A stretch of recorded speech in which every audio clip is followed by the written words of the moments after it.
بقول آپ کے ہر فرقے کے امام کے پیچھے نماز ہو جائے گی، جبکہ ہر فرقے والے نے نبی اسلام کے مقابلے پر الگ دین بنا رکھا ہے، تو پھر ایسے بدعتیوں کے پیچھے کیسے نماز درست ہوگی؟ اس لیے کہ نبی اسلام نے کہا ہے نا، صحیح بخاری میں 694 نمبر حدیث ہے کہ ان قریب ایسے امام آئیں گے جو تمہیں غلط نمازیں پڑھائیں گے، ان کے پیچھے نماز پڑھ لینا، ان کی غلطی کا وبال ان پر ہوگا۔ اسی طریقے سے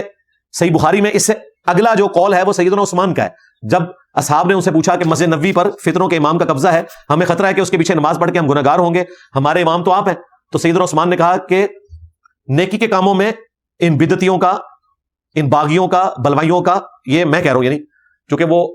اس قسم کی ایکٹیویٹی کر رہے تھے تو میں نے یہ بریکٹ کھولی ہے، ان کا ساتھ دو، برائی کے کاموں میں ان سے الگ رہو، نماز ہی تو مسلمانوں میں ایک اجتماعی نیکی کا کام ہے، اس اجتماعی نیکی کے کام میں ان کا ساتھ دو۔ یہ حضرت عثمان کا فتویٰ ہے، اس پہ امام بخاری نے باب باندھا ہے کہ بدعتی اور باغی کے پیچھے نماز پڑھنا درست ہے، اس لیے ہم کہتے ہیں۔ ہاں اگر وہ امام کافر ہے پھر اس کے پیچھے نماز نہیں ہوگی۔ مثلا اگر آپ مجھے کہیں کہ قادیانیوں کے پیچھے نماز ہو جائے گی، نہیں، قادیانیوں کو ہم کافر سمجھتے ہیں،